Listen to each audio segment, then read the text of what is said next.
కొన్ని నిమిషాలు దేవుని వాక్యాన్ని ఆలోచించేద్దాం. వర్తమానమైన వెంటనే దాదాపు 8-9 అవర్స్ జర్నీ నాది. రేపు ఉదయానికి నేను మరలా ఎమ్మిగనూరు చేరాలి. మా సుదీర్ఘ ప్రయాణం కొరకై ప్రార్థన చేయండి. ఖచ్చితంగా 7-8 అవర్స్ అవుతుంది. 8 అవర్స్ ఈజీగా అవుతుంది. మా కొరకై ప్రార్థన చేయండి. నల్లమల ఘాట్ దాటి వెళ్ళాలి. డ్రైవర్ కూడా మా బంధువు, తర్వాత స్థానిక సంఘ సహోదరుడే. ఆయనకు అవసరమైన మెలకు కొరకై కూడా ప్రార్థన చేయాలని ప్రభునామమున ప్రేమతో మనవి చేస్తున్నాం. దేవుని వాక్యాన్ని చదువుకుందాం. స్పష్టంగా క్లుప్తంగా కొన్ని మాటలు జ్ఞాపకం చేసి ముగిస్తాను. అపోస్తులుడైన పౌలు కొరింథీయులకు రాసిన మొదటి పత్రిక. అపోస్తులుడైన పౌలు కొరింథీయులకు రాసిన మొదటి పత్రిక 2వ అధ్యాయం 14వ వచనం నుండి 3వ అధ్యాయం 1వ వచనం వరకు చదువుదాం. 2వ అధ్యాయం 14వ వచనం. ప్రకృతి సంబంధి అయిన మనుష్యుడు దేవుని ఆత్మ విషయములను అంగీకరింపడు. అవి అతనికి వెర్రితనముగా ఉన్నవి. అవి ఆత్మానుభవము చేతనే వివేచింపదగను గనుక అతడు వాటిని గ్రహింపజాలడు. ఆత్మ సంబంధి అయిన వాడు అన్నిటినీ వివేచించును కానీ అతడు ఎవని చేతనైనను వివేచింపబడడు. ప్రభువు మనస్సును ఎరిగి ఆయనకు బోధింపగలవాడెవడు? మనమైతే క్రీస్తు మనస్సు కలిగిన వారు. సహోదరులారా, ఆత్మ సంబంధులైన మనుషులతో మాట్లాడినట్లు నేను మీతో మాట్లాడలేకపోతున్నాను. శరీర సంబంధులైన మనుషులేనియు క్రీస్తునందు పసిబిడ్డలేనియు మీతో మాట్లాడవలసి వచ్చెను అన్నాడు. ప్రభు లేఖన భాగాలు మనందరి వినికిడిలో మన ఆత్మీయ క్షేమం కొరకై తన ఆత్మ ద్వారా ఆయనే దీవించి మనకు అనుగ్రహించునుగాక.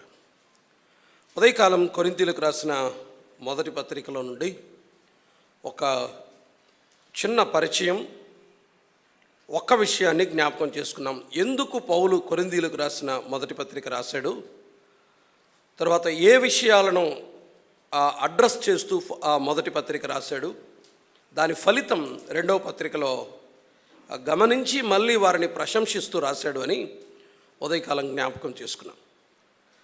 కొరింథీ సంఘంలో కనిపించే మరొక ప్రధానమైన సమస్య 2వ అధ్యాయంలో ప్రస్తావించాడు. 2వ అధ్యాయం 10 నుండి ప్రారంభించాడు ఆ ప్రాబ్లంను. 3వ అధ్యాయంలో ఓపెన్గా చెప్పేశాడు, స్ట్రైట్గా చెప్పేశాడు. కొరింథీ సంఘాన్ని 3 రకాల మనుషులుగా విభజించాడు భక్తుడైన పౌలు. మొదట అన్నాడు, ప్రకృతి సంబంధి అయిన మనుషుని గురించి మాట్లాడాడు. వారిని గురించి మాట్లాడుతూ వారు దేవుని ఆత్మ విషయములను అంగీకరింపరు అన్నాడు. అంటే అర్థం ఏంటి అంటే, ఆత్మ సంబంధమైన విషయాలు వారికి అర్థం కావు, అంగీకరించరు, మెచ్చుకోరు. ఎవరు వీరు? ప్రకృతి సంబంధాలు. అంటే ప్రభువును రక్షకునిగా అంగీకరించిన వారు నామినల్గా వచ్చి వెళ్తూ ఉంటారు. వీళ్ళు కొంతమంది ఉన్నారన్నాడు. తరువాత 15వ వచనంలో ఆత్మ సంబంధి అయిన మనుషుని గురించి మాట్లాడాడు. 2 మాటలు చెప్పాడు. ఏమన్నాడు అంటే, అన్నిటినీ వివేచించును అని అన్నాడు. వివేచించును అనే చోట వాస్తవానికి ఖచ్చితంగా మనం తెలుగులో గనుక తర్జుమా చేయగలిగితే అక్కడున్న మూలార్థం గ్రీక్లో వాస్తవానికి అక్కడ రాయబడిన పదం ఏంటంటే అనాక్రినో అనే ఒక గ్రీక్ వర్డ్ వాడారు. అనాక్రినో అంటే అర్థం ఏంటంటే టు ఎవాల్యుయేట్, లెక్క కట్టడం, అంచనా వేయడం అని అర్థం. లెక్క కట్టడం అని ఉంటుంది. ఆత్మ సంబంధి అయిన వాడు అన్నిటినీ లెక్క కడతాడు అని అన్నాడు.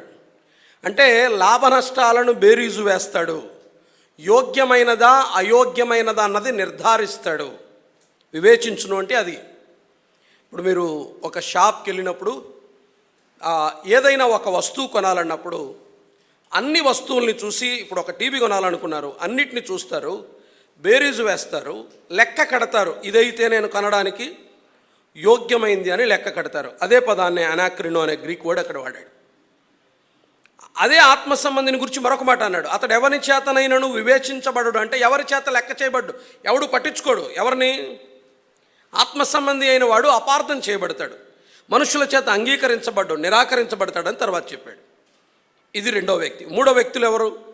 3వ అధ్యాయంలో చెప్పాడు, శరీర సంబంధులైన మనుషులే అనియు అని అన్నాడు. దానికి వివరణ పౌలే ఇచ్చారు. అంటే క్రీస్తునందు పసిబిడ్డలు అని అన్నాడు. నేను వీటిని గురించి చెప్పట్లా, ఒక్క వ్యక్తిని గురించి మాత్రమే మాట్లాడుతున్నాను. వింటున్నారా? దేవుని సంఘానికి ఈ ప్రకృతి సంబంధులతో సమస్య ఉండదు, దాదాపు సమస్య ఉండదు. వాళ్ళు వస్తారు, వెళ్ళిపోతారు. ఈ ఆత్మ సంబంధులు అసలు సమస్యే కాదు. సమస్య అంత ఎవరు? వీళ్ళే తలనొప్పి. ప్రకృతి సంబంధులతో పెద్ద ప్రమాదం ఉండదు, ఆత్మ సంబంధులతో అసలు సమస్య ఉండదు. సమస్య అంతా ఎవరు? శరీర సంబంధులు. ఈ శరీర సంబంధులైన మనుషులు కొరింథీలో అధికం. అందుకనే వారి లోపాలను ప్రస్తావించాడు. 1వ అధ్యాయంలో వారిలో కలహాలు ఉన్నాయన్నాడు. 3వ అధ్యాయంలో వారి పరిపక్వత లోపాన్ని చెప్పాడు. 5వ అధ్యాయంలో పరిశుద్ధత లోపాన్ని చెప్పాడు. 6వ అధ్యాయంలో వారి మధ్య సామరస్యం విషయంలో లోపాన్ని ప్రస్తావించాడు.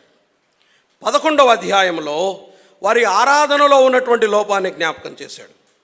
వారి లోపాలను 15వ అధ్యాయంలో సిద్ధాంతపరమైన లోపాలని జ్ఞాపకం చేశాడు. శరీరులు ఉన్న చోట విభజనలు, శరీరులు ఉన్న చోట పాపం, శరీరులు ఉన్న చోట వివాదం, శరీరులు ఉన్న చోట సిద్ధాంతపరమైన లోపాలు ఉండటం సహజమని మొదటి పత్రికలో రాశాడు. వీరే సంఘానికి సమస్య. అందుకని పౌలు ఈ పత్రికలో ఆత్మ సంబంధి అయిన వ్యక్తులను కొంతమందిని ప్రస్తావించాడు. 1వ అధ్యాయంలో క్లోయ ఇంటివారు, 16వ అధ్యాయంలో స్టెఫను ఇంటివారు, 16, 15లో స్టెఫను ఇంటివారు. వారు అకయ యొక్క ప్రథమ ఫలమై ఉన్నారనియు అని అన్నాడు. ఆ తరువాత కనిపించే మరొక వ్యక్తి ఎవరు? భక్తుడైన పౌలు. చూడండి ఏమన్నాడు. 4వ అధ్యాయం, కొరింథీయులకు రాసిన మొదటి పత్రిక 4వ అధ్యాయం 16వ వచనం మధ్య నుండి చదువుతున్నాను. మీరు నన్ను పోలి నడుచుకొని వారై ఉండవలనని మిమ్మును బతిమాలు కొనుచున్నాను అని అన్నాడు. అంటే ఎవరి వైపు చూపించాడు? కొరింథీ సంఘాన్ని. ఆ మాట చెప్పడానికి చాలా దమ్ము కావాలి.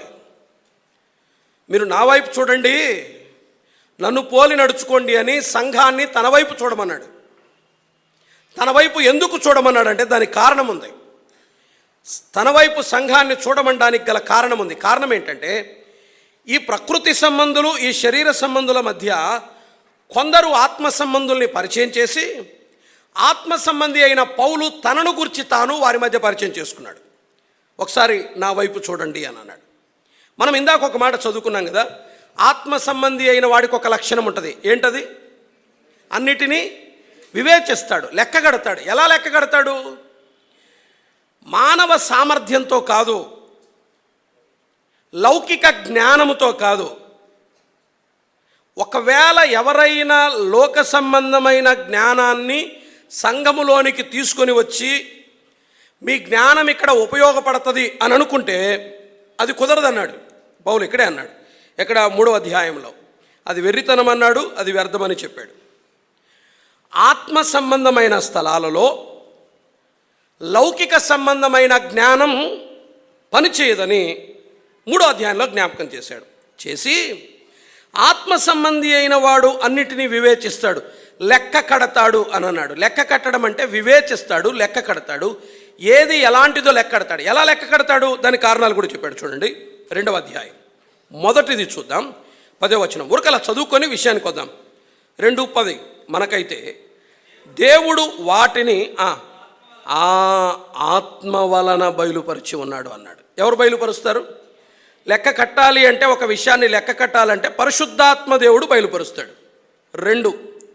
13వ వచనం, మనుష్య జ్ఞానము నేర్పు మాటలతో కాక ఆత్మ సంబంధమైన సంగతులను ఆత్మ సంబంధమైన సంగతులతో సరిచూచుచు ఆత్మ నేర్పు మాటలతో. ఎవరు నేర్పిస్తారు? పరిశుద్ధాత్మ దేవుడు నేర్పిస్తాడు. పరిశుద్ధాత్మ దేవుడు బయలుపరచగా, పరిశుద్ధాత్మ దేవుడు నేర్పించగా ఈ ఆత్మ సంబంధి అయిన వాడు లెక్క కట్టడం, వివేచించటం, ఎవాల్యుయేట్ చేయడం, అప్రైజ్ చేయడం స్టార్ట్ చేస్తాడు. ఒకదాన్ని లెక్క కడతాడు. ఇది విలువైందా, యోగ్యమైందా కాదా, సరి అయిందా కాదా, ఇది చేయదగిందా కాదా, చేయకూడదా కాదా, వేటిని వివేచిస్తాడు? పౌలు గారినే చూడాలి మనం. ఆత్మ సంబంధి అయిన వాని వివేచన, ఆత్మ సంబంధి అయిన వాని ఎవాల్యూషన్, ఆత్మ సంబంధి అయిన వాడు ఎలా లెక్క కడతాడు, వేటిని లెక్క కడతాడంటే పౌలు గారి దగ్గరికి రావాలి. వచ్చి ఆయన అడిగితే ఆయన తన జీవితంలో ఆత్మ సంబంధి అయిన వాడు లెక్క కట్టే 3 విషయాలు చెప్పాడు. ఆ 3 విషయాలు ఈ సాయంకాలం జ్ఞాపకం చేసుకొని వర్తమానాన్ని ముగిద్దాం స్పష్టంగా, క్లుప్తంగా.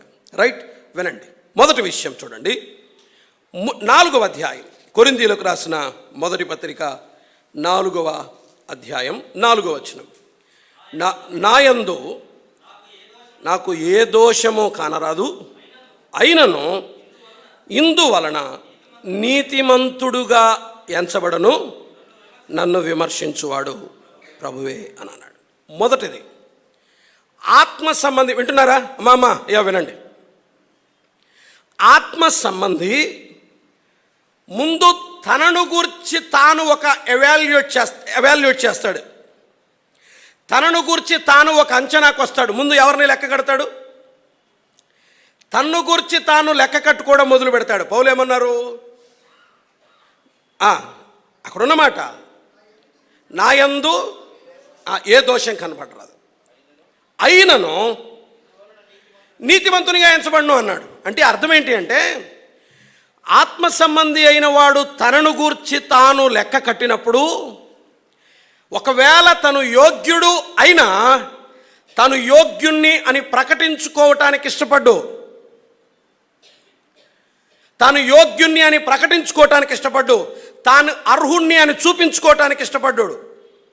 తనను గురించి తాను లెక్క కట్టుకుంటాడు, తనను గురించి తాను అంచనా వేస్తాడు. ముందు తన లోపలికి తాను చూసుకుంటాడు, లోపలికి చూసుకొని తన్ను గురించి తాను కొన్ని మాటలు చెప్తాడు. చూడండి, కొన్ని మాటలు పౌలు మరికొన్ని చోట ప్రస్తావించాడు. దాన్ని కూడా మనం జ్ఞాపకం చేసుకుని వద్దాం. 15వ అధ్యాయం, కొరింథీయులకు రాసిన మొదటి పత్రిక 15వ అధ్యాయం 10వ వచనాన్ని చూడండి, లేకపోతే 7వ వచనం. అటు తరువాత ఆయన యాకోబుకును, అటు తరువాత అపోస్తులకందరికీ కనబడెను, అందరికీ కడపట అకాలమందు పుట్టినట్టున్న నాకును కనబడెను. ఎలయనగా నేను అపోస్తులందరిలో తక్కువ వాడను అన్నాడా? తర్వాత నెక్స్ట్ స్టెప్ చూడండి, దేవుని సంఘమును హింసించినందున అపోస్తులుడు అనబడడానికి యోగ్యుడను కూడా కాను అన్నాడు. తనను గురించి తాను లెక్క కట్టుకున్నప్పుడు పౌలు మాట్లాడే మాట ఇది, నేను యోగ్యుణ్ణి కాను. ఫస్ట్ ఏమన్నాడు? అందరికంటే తక్కువ వాడను అన్నాడు, అపోస్తులలో కడపటి వాడను అన్నాడు. ఇంకొక మెట్టు దిగి ఇప్పుడు ఏమన్నాడు? అసలు నేను అపోస్తులుడు అనబడడానికి యోగ్యుణ్ణి కూడా కాను. ఆత్మ సంబంధి అయిన వాడు తనను గురించి తాను అంచనా వేసుకున్నప్పుడు తనను తాను అపాత్రుడని భావిస్తాడు, తనను తాను అయోగ్యుడని భావిస్తాడు. ఆత్మ సంబంధి నోట అతిశయపు మాటలుండవు, ప్రగల్భాలుండవు, విర్రవీగి మాట్లాడు, మెడవెంచని తనముతో కూడినటువంటి సంభాషణ ఉండదు. తాను చాలా దీనుడుగా ప్రదర్శించబడతాడు. ఆత్మ సంబంధి ముందు తనను గురించి తాను లెక్క కట్టుకుంటాడు, తన లోపలికి చూసుకుంటాడు. లూకా సువార్తలో మన ప్రభు అయిన యేసుక్రీస్తు వారు ఒక ఉపమానాన్ని చెప్పాడు, గుర్తుందా? 18వ అధ్యాయంలో 2 మనుషులు దేవాలయంలోనికి వెళ్ళిరి. ఒకడెవరు? పరిసయ్యుడు, సుంకరి. పరిసయ్యుడు లెక్క కట్టాడు. ఎవరిని లెక్క కట్టాడు? ఎదుటివాడిని లెక్క కట్టాడు. అతను అయోగ్యుడు, ఇతను అపాత్రుడు, అతడు సరికాదు, ఇతను సరికాదు, నేను అతని వల్లే లేను, నేను అతని మాదిరి జీవించట్లేదు, నేను అతని మాదిరి ప్రవర్తించట్లేదు, నేను అతని కంటే గొప్ప, నేను అతని కంటే యోగ్యుణ్ణి, నేను అతని కంటే శ్రేష్టమైన వాడిని, అతని కంటే నా పరిచర్య గొప్ప, మిగిలిన వారందరికంటే నేను ప్రత్యేకమైన వాడిని, మా విధానం ప్రత్యేకం, మా సంఘం ప్రత్యేకం, మా బోధలు ప్రత్యేకం, మేము ప్రత్యేకం, మా ఆత్మీయత పెద్దది. ఇవి ఆత్మ సంబంధి మాటలు కాదు. తరువాత పక్కన మరొక వ్యక్తి కనిపిస్తాడు. ఎవరు? సుంకరే. ఆకాశము వైపు కనులెత్తుటకైనను ధైర్యము చాలక రొమ్ము కొట్టుకొనుచు ఏమన్నాడు? దేవా, పాపినైన నన్ను కరుణించుమన్నాడు. ఆత్మ సంబంధి ఎదుటివాని లోపాలని చూడ్డు. ఆత్మ సంబంధి తన అంతరంగాన్ని పరీక్షించుకుంటాడు, తన్ను లెక్క కట్టుకుంటాడు. నేను యోగ్యున్నా కాదా, నేను అర్హున్నా కాదా, ప్రపంచం ఎంత గొప్పవాడైనానని ప్రపంచం మనల్ని ఎంత గొప్పవాడైనానని. బైబిల్లో ఒక వ్యక్తి ఉన్నాడు, దయచేసి ఆ వ్యక్తి దగ్గర కూడా వెళ్ళొద్దాం. చూడండి, సమూయేలు మొదటి గ్రంథం 18వ అధ్యాయం. నేను ఊరిక క్లుప్తమైన వివరణ ఇస్తున్నారు అంతే. సమూయేలు మొదటి గ్రంథం 18వ అధ్యాయం. సమూయేలు మొదటి గ్రంథం 18వ అధ్యాయం 5వ వచనం చూడండి. దావీదు, సౌలు తన పంపిన చోట్లకెళ్ళను పోయి పని చేసుకొని వచ్చాను కనుక సౌలు యోధుల మీద అతనిని నియమించను. ఆ మాట పట్టుకోండి. జనులందరి దృష్టికిని, సౌలు సేవకుల దృష్టికిని దావీదు అనుకోలు. ఒకవేళ వింటున్నారా, ఇశ్రాయేలు ప్రజల దగ్గరికి వెళ్ళి బాబు దావీదు గురించి మీరు ఏం చెప్తారు అంటే, చాలా మంచివాడన్నా. ఈ మాట ఎవరంటారు? జనులు అంటారు, సౌలు సేవకులు కూడా అంటారు. కొంచెం పైకి రండి, 18వ వచనం. యోనాతాను దావీదును తన ప్రాణ స్నేహితునిగా భావించుకొని అతన్ని ప్రేమించాను. యోనాతాను దగ్గరికి వెళ్ళి దావీదుని గురించి మీ ఒపీనియన్ ఏంటి అంటే వాళ్ళు ఏమంటారు చెప్పండి. యోనాతాను ఏమంటాడు? ఈజ్ మై బిలవర్డ్, అతను నా ప్రాణం బ్రదర్, అతను నా ప్రాణం. దావీదు యుద్ధాన్ని చూసినటువంటి ఇశ్రాయేలు స్త్రీలు ఉన్నారు అక్కడ. దావీదు గురించి మీరు ఏమంటారంటే, దావీదు మహాపరాక్రమశాలి, మా రాజు కంటే ఎక్కువ మందిని చంపినవాడు అంటారు.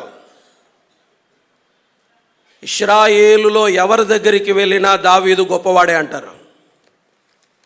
దావీదు దగ్గరికి రండి. దావీదు నీ సంగతి ఏం చెప్తావు? 18వ అధ్యాయం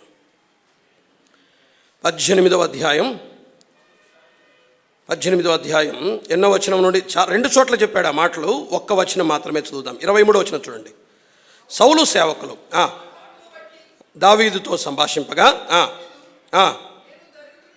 దరిద్రుడనై ఎన్నిక లేని వాడనై ఉండగా, 18వ వచనం కూడా చూడండి. అందుకు దావీదు, రాజునకు అలుడగుటకు నేను ఎంతటి వాడను, నేను ఏ పాటి వాడను, ప్రపంచమంతా గొప్పవాడన్నా అతని దగ్గరికి వచ్చి మాట్లాడినప్పుడు వాళ్ళు అనే మాట ఏంటో తెలుసా? నేనెంతటి వాడిని, నేను ఎన్నిక లేని వాడిని.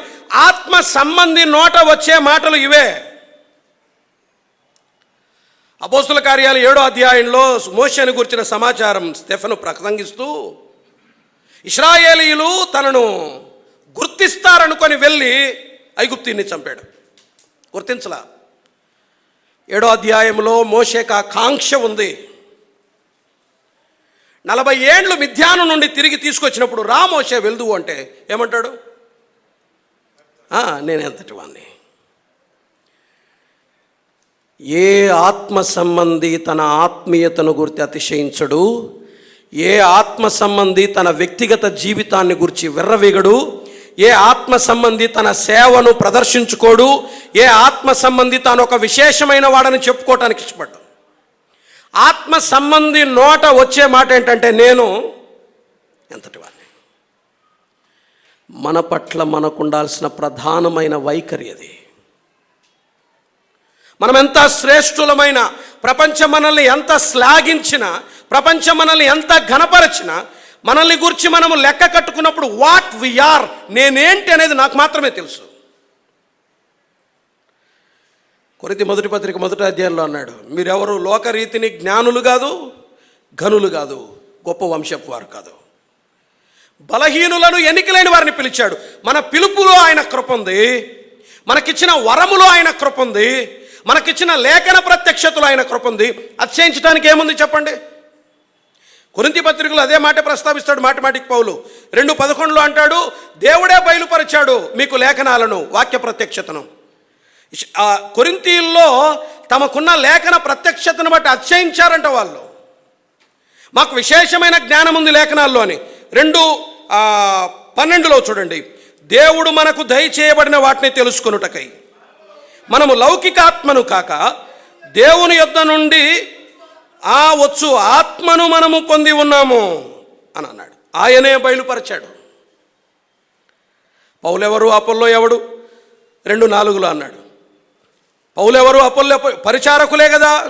5వ వచనం, ఒక్కొక్కరికి ప్రభు అనుగ్రహించిన ప్రకారము వారి ద్వారా. పౌలుకు కానీ అపోల్లోకు కానీ అనుగ్రహించిన వాడెవరు? వరాలను బట్టి కొందరు అతిశయిస్తున్నారు, అనుగ్రహించబడిన లేఖన ప్రత్యక్షతను బట్టి. మానవ మేధస్సుతో ఈ లేఖన ప్రత్యక్షత సంపాదించుకోలేం. ఆయన దయ చూపితేనే, ఆయన కనికరము చూపితేనే లేఖన ప్రత్యక్షత, వాక్య ప్రత్యక్షత. వరం ఎవరిది? ఆయన కృపను బట్టి ఇచ్చిందే. ప్రయాసపడ్డాను నేను అన్నాడు పౌలు, కానీ ఏమన్నాడు? నాకు తోడయ్యున్న దేవుని కృపయ్యే. ఎక్కడ నేను అని చెప్పుకోవాలా, ఎక్కడ నేను అని చెప్పుకోవాలా. ఆత్మ సంబంధి తనను తాను లెక్క కట్టుకున్నప్పుడు మిగిలిన వారందరికంటే తాను అపాత్రుని అంటాడు. అపోస్తులందరికంటే కడపటి వాడిని కాదు. అసలు అపోస్తులుడు అనబడటానికి నేను యోగ్యుడనుకున్నా కాను. ఒక ఆత్మ సంబంధి నిజమైన అంచనా. ఎవరిని గురించిన అంచనా? పక్కన వాళ్ళని లెక్క పెట్టడం మానేయండి. వాడిట్లా, ఈమెట్లా, అతనిట్లా. మనల్ని లెక్క కట్టుకోవడం మొదలు పెడదాం. మనల్ని లోపలికి చూసుకోవడం మొదలు పెడదాం. మన మీద మనకు అంచనా కొద్దాం. ఆత్మ సంబంధి ముందు తనను గూర్చి తాను ఎవాల్యుయేట్ చేస్తాడు, లెక్క కడతాడు, అంచనా వేసుకొని ఒక మాట అంటాడు, నేను ఎంతటి వాణ్ణి ప్రభువా, నేనే పాటి వాణ్ణి ప్రభువా. ఎప్పుడైతే నేను ప్రత్యేకమైన వాణ్ణి అని అనుకుంటామో మిగిలిన వాణ్ణి తక్కువగా చూడడం మొదలు పెడతాం. అదొక్కటే, నేను ఒక్కడ ప్రత్యేకమైన వాణ్ణి అనుకొని ఊరకుండాడైతను ఏం చేస్తాడు? అందరు నిరాకరించడం మొదలు పెడతాడు. తానొక విశేషమైన వాణ్ణి. ఇది ఆత్మ సంబంధి లక్షణం కాదు. ఆత్మ సంబంధి లెక్క కడతాడు. ఎవరిని గురించి? తనను గురించి తాను. రెండవది, పౌలు జీవితంలో నుండే, కొరింథీ పత్రికలో ఉన్న పౌలు తనను గూర్చి చెప్పిన మాటల్లో నుండి కొన్ని వచనాలు మనం ఆలోచన చేస్తున్నాం. రెండవది చూడండి, కొరింథీలకు రాసిన మొదటి పత్రిక 8వ అధ్యాయం 13వ వచనం. కాబట్టి భోజన పదార్థము వలన నా సహోదరునికి కలిగిన ఎడల నా సహోదరునికి అభ్యంతరము కలుగు చేయకుండుటకై నేను ఎన్నటికి ఏమన్నాడు? మాంసము తినను అన్నాడు. వినాలి. నాకు మాంసం అంటే ప్రాణం. ఇది ఈ చిన్న ఈగలు ఎంత ఇబ్బంది పెడతాయి చూడండి. చిన్నప్పుడు ఈగలే ఇవి. ఐగుప్తులో తెగుళ్ళు వచ్చినప్పుడు కూడా ఈగలే ఎంత ఇబ్బంది పెట్టాయి. మనం చిన్నవి అనుకుంటాం, దేవుడు వాడుకున్నాడు అనుకోండి, చిన్నవి కూడా చాలా ఇబ్బంది పెడతాయి. ఇప్పుడు దీన్ని ఎవడు వాడుకుంటున్నాడో తెలియదు, నా చుట్టూ తిరుగుతుంది ఇది. రైట్, ఓకే, వినండి. 8:13లో పౌలు ఒక మాట అంటాడు, నా సహోదరునికి అభ్యంతరము కలుగు చేయకుండాటకై నేను అన్నటికీ మాంసము తినను. ప్రశ్నలు అడగనివ్వండి, నేను నా గురించి చెప్తాను. నాకు మాంసం అంటే ఇష్టం. నిజం కాదు, నేను ఇక్కడ ఉన్నమాట మీకు అర్థం కావడం చెప్తున్నాను. నాకు మాంసం అంటే చాలా ఇష్టం. నాకు ప్రాణం, ఇష్టం కూడా కాదు, ప్రాణం, పిచ్చి మాంసం అంటే. నేను ఉండలేను, ఒక్క పూట మాంసం అన్నది లేకుండా ఉండలేను. ఇది ఇంత కట్ చేసి బయట పెట్టుకుంటే కూడా చాలు. ఏది నేను ఇప్పుడు అన్న మాటలు మొత్తం నా జీవితం అంతా పాడైపోతుంది. తిండిపోతూ సేవకుడు మాంసం అంటే ఇది ఇంత బిట్టే, వెనక ముందు ఏం ఆలోచన చేయరు. అనుకోండి, ఇలా అనుకోండి, ఇప్పుడు నా పక్కనున్న నా సహోదరునికి మాంసం తింటమంటే అభ్యంతరం. నన్ను వచ్చి నేను లెక్క కడతాను. ఏమని లెక్క కట్టుకుంటాను? నాకు ప్రాణప్రదమైన మాంసాన్ని వదులుకుందునా? విలువైనదా? నా సహోదరుడు నాకు విలువైనవాడా? పౌలు అంటాడు, నా ఇష్టం కాదు, నా ప్రాణం కాదు, నా అభిప్రాయాలు కాదు. ఆత్మ సంబంధి లెక్క కట్టినప్పుడు నా ఇష్టాల, నా అభిప్రాయాల, నా స్వేచ్ఛ, నా హక్కుల, లేకపోతే నా సహోదరుడు అంటే ఆత్మ సంబంధం ఏమంటాడు? తన సహోదరుణ్ణి గూర్చి లెక్క కడతాడు, తన సంబంధాలను లెక్క కడతాడు. ముందు తనను గూర్చి తాను లెక్క కడతాడు, ఎవాల్యుయేట్ చేస్తాడు. రెండవది ఈ రెండింటినీ లెక్క కడతాడు. నేను ముఖ్యమా, నా సహోదరుడు ముఖ్యమా? ఆత్మ సంబంధం అంటాడు నా సహోదరుడే. నా ఇష్టాలు కాదు, ఎవరిష్టం? ఆయన ఇష్టమే. నా అభిప్రాయాలు కాదు. ఎవరి అభిప్రాయం? 8వ అధ్యాయం అంతా అదే రాశాడు. 8వ అధ్యాయం అంతా అదే. నా సహోదరుని క్షేమమే నాకు విలువైనది. ఇందులో నేను నా స్వప్రయోజనాన్ని నేను కోరను. నా స్వప్రయోజనం కాదు. నువ్వు ఉంటే ఉండు, పోతే పో, నా ఇష్టం. నా ఇష్టం ముఖ్యం, నేను ముఖ్యం, నా అభిప్రాయాలు ముఖ్యం, నా హక్కు ముఖ్యం, నా ఆలోచనలు ముఖ్యం, నేను ముఖ్యం. ఎవరు ముఖ్యం? సహోదరుడు. ఇంకొంచెం అర్థమయ్యేలా మాట్లాడుకుందాం. దేవుని గ్రంథమంతటిలో మీకు 1016 బహుమానం చూపిస్తే, నీ హక్కుల కొరకు పోరాడు, నీ స్వేచ్ఛ కొరకు పోరాడు, నీ ఇష్టాల కొరకు పోరాడని ఎక్కడైనా ఉందా? లేదు. ధర్మశాస్త్రాన్ని ఇశ్రాయేలీలకు ఇచ్చినప్పుడు కూడా ఆయన ఏమన్నాడో తెలుసా? నీ పొరుగువాని యొద్దు జాగ్రత్త. నీ పొరుగువాని 10 ఆజ్ఞలు చూడండి, 10 ఆజ్ఞలు చూడండి. నరహత్య చేయకూడదు. ఎవరికి సంబంధించింది? పొరుగువానికి సంబంధించింది. దొంగతనం ఎవరికి సంబంధించింది? ఆశింపకూడదు. ఎవరికి సంబంధించింది? ఆజ్ఞలలో ఉన్నవి కూడా ఎవరికి సంబంధించింది? నీ తల్లిని, నీ తండ్రిని. ఎవరికి సంబంధించింది? నిన్ను నీవు సన్మానించుకో, నిన్ను నీవు గనపరుచుకో. ఇప్పుడు ఈ రోజుల్లో వచ్చే స్టేటస్లు ఎట్లుంటాయి తెలుసా? ఒకడు పెట్టాడు, hey it's a short trip. ఏది? ఈ లైఫ్ షార్ట్ ట్రిప్. కొన్ని రోజులు ఉండి వెళ్ళడానికి వచ్చావు, నీకేది ఇష్టమైతే చేయి. ఇవే కదా ఇప్పుడు స్టేటస్లు, రీల్స్ ఇవే కదా. But what Bible says? నీ సహోదరుని యొద్దు జాగ్రత్త, నీ సహోదరుని ఇల్లు జాగ్రత్త, నీ సహోదరుని గురించి జాగ్రత్త. నిన్ను వలే ఎవరిని ప్రేమించమన్నాడు? నీ పొరుగు అని ప్రేమించమన్నాడు. కొత్త నిబంధనలో ఒక మాట అన్నాడు, స్వార్థ ప్రియులు, తమ్మును తాము ప్రేమించుకోవటం భక్తిహీన లక్షణం. పొరుగువాన్ని ప్రేమించటం ఆత్మ సంబంధుల లక్షణం. నేనున్నది మీ కొరకు, మీరున్నది నా కొరకు. చూడండి, కావలిస్తే అదే మాట అన్నాడు. కొరింథీయులకు రాసిన మొదటి పత్రిక 3వ అధ్యాయం 22వ వచనం. 3:22. పౌలైనను, అపొల్లో అయినను, కేఫా అయినను, లోకమైనను, జీవమైనను, మరణమైనను, ప్రస్తుత ముందున్నవైనను, రాబోవునవైనను సమస్తమును మీవే. పౌలు మీవాడు, కేఫా మీవాడు, అపొల్లో మీవాడు. వారు మీ కొరకే ఉన్నారు, తమ కొరకు లేరు. ఏ దైవ సేవకుడు తన కొరకు కాదు, ఏ పెద్ద తన కొరకు కాదు, ఏ పరిచారకుడు తన కొరకు కాదు. ఎవరి కొరకు? ఎదుటివాని కొరకు. వారి అభిప్రాయాలు ముఖ్యం, వారి ఇష్టాలు ముఖ్యం, వారి ఆలోచనలు ముఖ్యం. ముందు వారు, ఆ తరువాత నేను. అసలు ప్రేమకున్న ఒక లక్షణం ఉంది. ప్రేమే జగతికి మూలమని ఎవరు రాశారు పాట తెలియదు, కానీ ఆ పాటలో ఒక మాట ఉంటుంది. పాటలో కాదు, 13వ అధ్యాయంలో కూడా ఉంది. స్వప్రయోజనము విచారించదు. ప్రేమ స్వప్రయోజనాన్ని కోరుకోదు. ప్రేమకున్న లక్షణం అది. నా ప్రయోజనం కాదు, నా పొరుగువాని ప్రయోజనం, నా పొరుగువాని అభిప్రాయం, నా పొరుగువాని ఇష్టం. ప్రియులారా, ఆత్మ సంబంధి అయినవాడు, నీవు ముఖ్యమా, నీ సహోదరుడు ముఖ్యమా అంటే ఒక మాట అంటాడు, నాకు నా సహోదరుడే ముఖ్యం. నా ఇష్టాల కంటే, నా హక్కుల కంటే, నా అభిప్రాయాల కంటే, నాకున్న వాటన్నిటికంటే నాకెవరు ముఖ్యం? నాకు నువ్వు ముఖ్యం. ఈ విషయంలో నేను తగ్గుతా. నాది కాదు, నా ఇష్టం కాదు. ఇప్పుడు మన ప్రయత్నాలన్నీ దేనికోసం?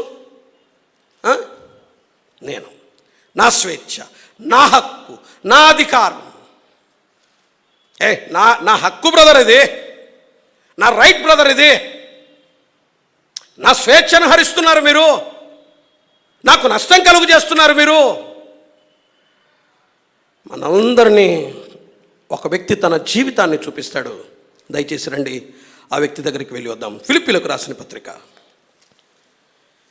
అపోస్తలుడైన పౌలు ఫిలిప్పీలకు రాసిన పత్రిక 2వ అధ్యాయం 6వ వచనాన్ని చూడండి. 2:6. ఆయన దేవుని స్వరూపము కలిగిన వాడయుండి దేవునితో సమానముగా ఉండుట విడిచిపెట్టకూడని భాగ్యమని ఎంచుకొనలేదు, కానీ మనుష్యుల పోలికగా పుట్టి దాసుని స్వరూపాన్ని ధరించుకొని తన్ను తానే రిక్తునిగా చేసుకొనెను. దేవునితో సమానముగా ఉండటం ఆయన హక్కు. దేవుని సింహాసనం మీద కుడిపార్శ్వం మీద కూర్చోవటం ఆయన హక్కు. No, this is my right, నేను ఇక్కడ నుండి దిగను అనొచ్చు ఆయన. తన హక్కును విడిచిపెట్టాడు, తన అధికారాన్ని విడిచిపెట్టాడు. విడిచిపెడితే పోయిండేది. తన్ను తాను రిక్తునిగా చేసుకున్నాడు. ఎవరి నిమిత్తం? తన నిమిత్తమా? మన నిమిత్తం. ఆయన మన నిమిత్తమై తనవన్నీ వదులుకున్నాడు. మనలను సంపాదించుకోవటానికై తనకున్నవన్నీ కోల్పోయాడు. యూదులను సంపాదించటానికి యూదుణ్ణి, రోమీయులను సంపాదించటానికి రోమియుణ్ణి, గ్రీసు దేశస్తులను సంపాదించుకోవటానికి గ్రీసు దేశాన్ని నేను అన్నా దాసుని సంపాదించుకోవటానికి నేను దాసునయ్యాను. మరి నేనెక్కడ? నేను కాదు, నాకు అతను కావాలి, నాకు నా సహోదరుడు ముఖ్యం. నేను కాదు, నాట్ మై, నేను కాదు, not I but my brother, not I but Christ మాత్రమే కాదు, నేను మాత్రమే కాదు, నా సహోదరుడు. ఆయన తన హక్కుల కొరకు పోరాడలేదు, మన కొరకు అన్నీ వదిలి వచ్చాడు ఆయన. క్రీస్తు ప్రభువును చూడండి పిల్లరా.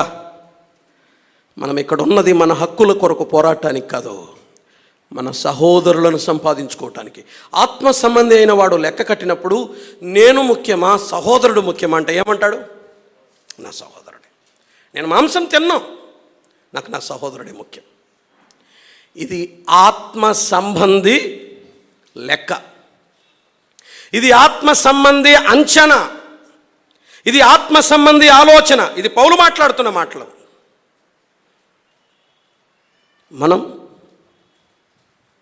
మనం నా ఆత్మాభిమానానికి భంగం ఏర్పడితే నువ్వు ఎవరినైనా టచ్ చేయి, నన్ను టచ్ చేసావంటే మన మాటలు ఎదురు ఎవరున్నది కూడా చూడను, నా జోలికి రానంత వరకే, నన్ను ముట్టుకోనంత వరకే, నన్ను హర్ట్ చేయనంత వరకే, రైట్, నా సెల్ఫ్ రెస్పెక్ట్కి భంగం కలిగించనంత వరకే. ముట్టుకున్నావా ఏమైనా చేస్తా. మీరు ఏమైనా పర్లా, 4 కాదు, 20 కాదు, 70 కాదు, 80 ముక్కలుగా చెల్చేస్తా నా జోలికి వస్తే. ఆత్మ సంబంధులు కాదు, ఆత్మ సంబంధి అంచనా వేసినప్పుడు, లెక్క కట్టినప్పుడు, నీ సహోదరుడా నువ్వు అంటే నాకు నా సహోదరుడే, నాకు నా సహోదరుడే. 2, 3 పౌలు మాటలే క్లుప్తంగా ఆ మాట చెప్పి ముగిస్తాను. కొరింథీయులకు రాసిన మొదటి పత్రిక 9వ అధ్యాయం 12వ వచనం చదువుదాం. 9-12 పౌలు మాటలే ఇవన్నీ, పౌలు మాటలే. మీపైన ఈ అధికారంలో పాలు కలిగిన ఎడల మాకు ఎక్కువ కలదు కదా. మేము ఈ అధికారమును వినియోగించుకొనలేదు. క్రీస్తు స్వార్థకు ఏ అభ్యంతరమైనను కలుగు చేయకుండుటకై అన్నింటినీ సహిస్తున్నాం. పైన చెప్పాడు ఏమి? మందగాసిన వాడు మందపాలు తాగాలి కదా. ప్రతి ఒక్కరు విమర్శించడమే. ఎవరిని? సేవకుల్ని. నేను పొద్దున వచ్చేటప్పుడు తమ్ముళ్ళతో కూడా అదే మాట అన్నాను. ఇది ఒక్క విషయం మనసు నాకు చిక్కుమనిపిస్తుంది. ఏదో దేవసేవలోనికి వచ్చిన వాళ్ళు వీళ్ళ మీద ఆధారపడి బతికేస్తున్నట్లు వీళ్ళ ఫీలింగ్ ప్రపంచంలో ఎవరికి ఎవరి మీద ఉండదు. ఇప్పుడు ఉదాహరణకి హైందవ దేవాలయాల్లో పురోహితులు ఎట్లా బతుకుతున్నారు? ఎవడు పట్టించుకోడు. మసీదుల్లో ముల్లాలు ఎలా పోషించబడుతున్నారు? వాళ్ళు ఫుల్ టైం, ఎవరు అడగరు. దేవుని సేవకుల పోషణ దగ్గరికి వచ్చేసరికి ఒక పెద్ద బ్రహ్మాండం చేస్తారు. ఎందుకు దేవుడు ఈ మెథడ్ పెట్టాడు? సంపూర్ణంగా పిలిచాడు, సంఘం ఇస్తే మేము ఇస్తున్నామన్న భావన. అదే మాటలే వాడాడు. మంద కాచి మందపాలు తాగని వాడెవడు, ద్రాక్ష తోట వేసి దాని ఫలము తినని వాడెవడు అని చెప్తూ వచ్చి మేము ఈ అధికారాన్ని వినియోగించుకోలేదు. అంటే వినియోగించుకోవచ్చా, వినియోగించుకోకూడదా? వినియోగించుకోవచ్చు, బట్ నేను వినియోగించుకోవాలా. That is Paul's personal opinion. దాన్ని సిద్ధాంతం చేసి చెప్తున్నారు బయట. ఎందుకు వినియోగించుకోలేదో చెప్పాడు. సువార్తకు అభ్యంతరం కలుగు చేయకుండాటకై. ఇలా చెప్పనివ్వండి, ఆత్మ సంబంధి అయిన వాడు ఒక మాట, నీకు అధికారమా సేవనా, నీకు సేవ ముఖ్యమా నీవు ముఖ్యమా అంటే ఆత్మ సంబంధి ఏమంటాడు? నాకు సేవ ముఖ్యం. ఏది విలువైంది నీ దృష్టిలో? నాకు సేవే విలువైంది. నీవు, నాకు స్థానం లేకపోయినా పర్లేదు, నాకు అధికారం లేకపోయినా పర్లేదు, నాకు ఘనత లేకపోయినా పర్లేదు, నాకు కీర్తి లేకపోయినా పర్లేదు, నాకేం జరగాలి? సేవ జరగాలి. సువార్త నిమిత్తమై అన్నిటినీ సహిస్తున్నాను. బ్రదర్ పని జరగని బ్రదర్, నాది పెద్ద మ్యాటర్ కాదు. ఆత్మ సంబంధి అయిన వాడు సేవను లెక్క కడతాడు, సేవను విలువైనదిగా భావిస్తాడు, సంఘాన్ని విలువైనదిగా భావిస్తాడు, సువార్తను విలువైనదిగా భావిస్తాడు. తనను కాదు. ఏ అధికారాన్ని నేను వినియోగించుకున్నాను? నేను వినియోగించుకోలేదు. వినియోగించుకోవచ్చు, బట్ నేను వినియోగించుకోను. నీకు అధికారం కావాలన్నా, పని జరగాలన్నా, నాకు పనే జరగాలి. నీకు నీ స్థానం కావాలన్నా, సేవ జరగాలన్నా, నాకు సేవే జరగాలి. నీకు పదవి ముఖ్యమా, సంఘం ముఖ్యమా? నాకు సంఘమే ముఖ్యం. ఇది ఆత్మ సంబంధి లెక్క. ఇది ఆత్మ సంబంధి లెక్క. అదే మాట అన్నాడు, అన్నిటినీ సహిస్తున్నాను. ఒక మాట, చాలాసార్లు సంఘములో కొన్ని పొరపాట్లు, తప్పులు జరుగుతున్నప్పుడు నాయకత్వం మీద, సేవకుల మీద తిరుగుబాటు చేయడం అనేది ఇప్పుడు అది ఏదో అయిపోయింది. అదేదో పెద్ద స్వతంత్ర పోరాట యోధుల మాదిరి ఫీల్ అయిపోతారు కొంతమంది. ఇది చాలా కామన్ అయిపోయింది. ఇన్ని మాటలు అనిపించుకొని సేవకులుగా ఎందుకు కోరుకుంటున్నావు? ఏం జరగాలి? అన్నీ లేండి బ్రదర్, అనని. అధికారాన్ని వాడొచ్చు, అనని. ఎందుకు? ఏం జరగాలి? సేవ జరగాలి, పని జరగాలి, సంఘం బాగుండాలి. ఏది ముఖ్యం? నీ నీ నీ నీ స్వాభిప్రాయం ముఖ్యమా, లేకపోతే నీ యొక్క సెల్ఫ్ రెస్పెక్ట్ ముఖ్యమా, నీ ఆత్మాభిమానం ముఖ్యమా, సంఘము, సేవ, సువార్త ముఖ్యమా? అంటే ఆత్మ సంబంధం ఏమంటాడు? నన్ను ఎంతైనా అవమానించనివ్వండి బ్రదర్, నాకేమైనా కలగనివ్వండి, నాకేమైనా జరగనివ్వండి, నాకు స్థానం లేకపోయినా పర్లా, నాకు అధికారం లేకపోయినా పర్లా, నన్ను ఘనపరచకపోయినా పర్లా, నా పేరు చెప్పకపోయినా పర్లా, పని జరగని బ్రదర్, పని జరగని, సేవ జరగని, పని జరగని, సువార్త జరగని, సంఘం వర్ధిల్లాలి, సేవ బాగుండాలి, సంఘం బాగుండాలి, సేవ బాగుండాలి, సువార్త బాగుండాలి, పని జరగని, నేను మరుగైపోయిన పర్లా. ఇది ఆత్మ సంబంధి మాట. ఇది ఆత్మ సంబంధి మాట. ఆత్మ సంబంధి లెక్క ఇలా ఉంటుంది. పౌలు తనను గురించి మాట్లాడుతున్న మాటలు ఇవి. ఎవరు మనం? నేను, నా సహోదరుడు, నన్ను నేను లెక్క కట్టుకున్నప్పుడు నేను ఎలా కనిపిస్తాను? నాకు ఆత్మ సంబంధికి ఎలా కనిపిస్తాడు? అపాత్రుని, అనర్హుని, ప్రభువా, అయోగ్యుని. నిజంగా ఆలోచన చేస్తే, నిజంగా లోపలికి చూసుకుంటే ప్రతి వ్యక్తి నోట నుండి ఈ మాట వచ్చి తీరాలి. ఏమని? ఐమన్వతి. అది మనకు తెలుసు. అది ఏదో పై పదవులతో పలికేది కాదు. నిజంగా మనం ఆ మాట పలకాలి. అది మన ఒరిజినల్ స్టేటస్. అది నన్ను నేను లెక్క కట్టుకున్నప్పుడు నిజంగా నా దృష్టిలో నేను ఎప్పటికీ, నాకు తెలుసు, ఇప్పుడు ఇక్కడ నిలబడ్డాను, I know what I am. నేనేంటో నాకు తెలుసు. చాలాసార్లు నిలబడి మాట్లాడుతున్నప్పుడు నాకు వచ్చిన అభిప్రాయం కూడా అదే. ఎవడు నేను ఎక్కడున్నవాన్ని? ఐ మన్వది. యోగ్యుణ్ణి కాను, పాత్రుణ్ణి కాదు, అర్హుణ్ణి కాదు. లెక్క కట్టుకుంటే అందరికంటే విలువ లేని వాళ్ళంగా కనపడతాం. ఒక దైవజనుడితో ఈ మాట అంటే ఆ దైవజనుడు అదే మాట అన్నాడు, నా ప్రపంచంలో దేవుని కృపను ఎక్కువగా వాడుకున్న వాళ్ళలో నేనే ఉంటానంటే కాదు తమ్ముడు, నేనున్నాను అన్నాను ఆయన అన్నాడు. కృప అంటే అసలు యోగ్యం కాదు, ఆయన నెట్టుకొని వెళ్ళిపోతున్నాడు, జస్ట్ గ్రేస్ అన్నా అంటే ఆయన అన్నమాట ఏంటంటే కాదు తమ్ముడు నేను, లేదన్నా నేను అంటే కాదు నేను. ఆత్మ సంబంధి అంచనా అది. 2, నేను ముఖ్యమా నా సహోదరుడు ముఖ్యమా? ఆత్మ సంబంధి లెక్క కడితే ఎవరికి వెల కడతాడు? సహోదరుడే.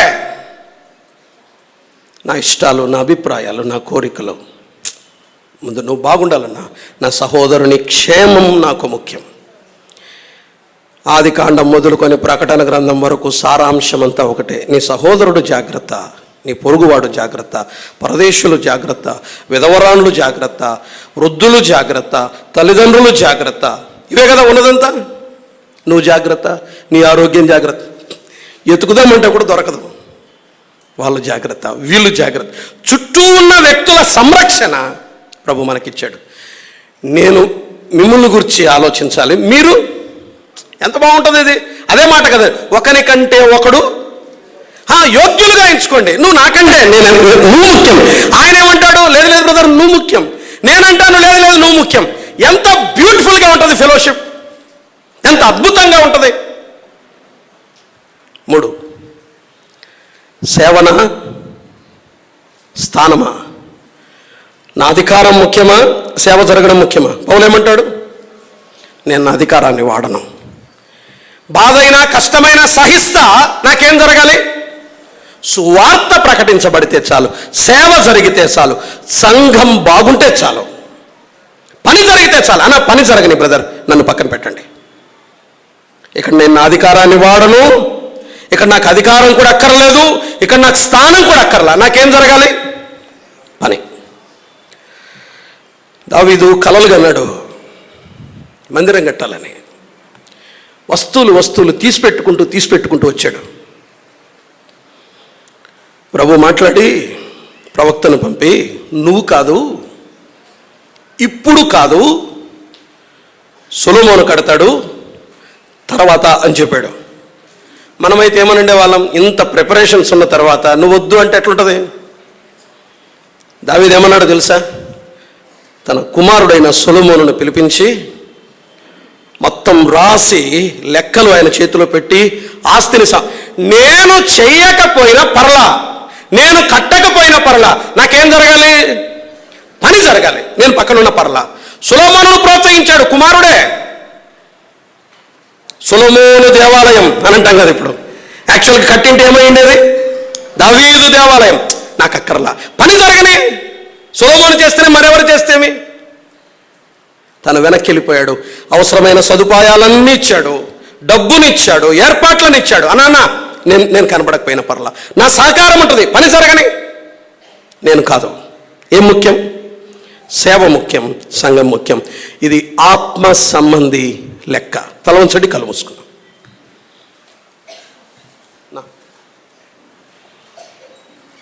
ప్రార్థన చేద్దాం. కొన్ని నిమిషాలు ఆలోచన చేయండి. ప్రియులారా, ఈ వైఖరి మనము కలిగి ఉంటే సంఘములోనే పరలోకపు రుచి చూస్తాం. మనల్ని మనం ఎన్నటికీ యోగ్యులని తలంచొద్దు. ఆత్మ సంబంధి ఎన్నటికీ తనను తాను విలువైన వాడిగా లెక్క కట్టుకోడు. ఆత్మ సంబంధి అయిన వాడు లెక్క కడితే, ఎవాల్యుయేట్ చేస్తే తన సహోదరుడే విలువైన వాడిగా లెక్క కడతాడు. ఆత్మ సంబంధి వాడు లెక్క కడితే, ఎవాల్యుయేట్ చేస్తే సంఘము, సేవ, సువార్తే విలువైందని లెక్క కడతాడు. తను మరుగుపరుచుకుంటాడు, తను తగ్గించుకుంటాడు, తను ఉపేక్షించుకుంటాడు. ప్రశ్న మీకే, అమ్మా అయ్యా మీకే, నువ్వెవరివి?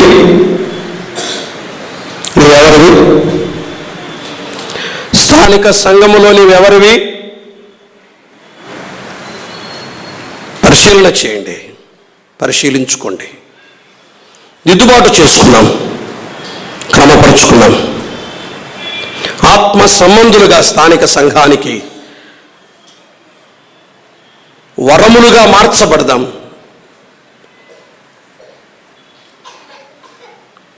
ప్రార్థన చేద్దాం. పరిశుద్ధుడైన మా తండ్రి, మిమ్మల్ని స్తుతిస్తున్నాం. మీ ప్రియ కుమారుని నామం పేరట మేము ఇలా కూడి వచ్చాం. మాతో మీరు మాట్లాడారు, మీకు వందనాలు. లేఖలు నిరర్ధకం కాకుండా, దుష్టుడు ఎత్తుకొని పోకుండా కృప చూపండి. ప్రజల హృదయాలను పనిచేయడానికి సాయం చేయండి. యెహోవా మసీహ్ క్రీస్తు మెస్సలను బట్టి స్తుతిస్తున్నాం. మీ దాసులు సుధాకర్ అన్న కుటుంబాన్ని బట్టి మీకు వందనాలు. అనుగ్రహించిన సహకారులను బట్టి, సహచరులను బట్టి స్తుతిస్తున్నాం. కుటుంబాలన్నిటిని బట్టి మీకు వందనాలు. ఇతర స్థలాలలో జరుగుతున్న పనులు బట్టి కూడా స్తుతిస్తున్నాం. ఆ సంఘాలను బట్టి కూడా మీకు కృతజ్ఞతలు. అందరినీ దీవించండి.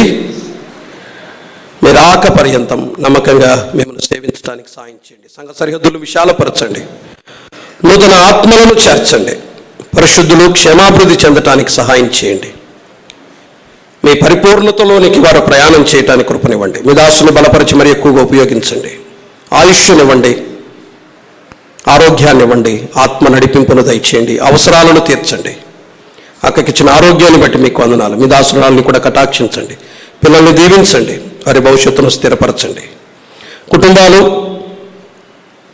వారి గృహాలలో ఉన్నటువంటి పిల్లలు, భార్యాభర్తలు అందరూ దీవించబట్టానికి కృపనిమ్మని ప్రియులు విజయ్ కుమార్ అన్న అక్కను బట్టి కూడా స్తుతిస్తూ దీవించమని, రేపటి దినాన మీ దాసులను మరి ఎక్కువగా ఉపయోగించుకున్నామని, మా ప్రయాణంలో మీ కృపను కోరుకుంటూ పరిశుద్ధులతో మీ సన్నిధించమని ప్రార్థన చేస్తూ యేసు ప్రభు దివ్యమైన నామమున స్తుతులు చెల్లించి ప్రార్థన చేస్తున్నాము తండ్రి. ఆమేన్.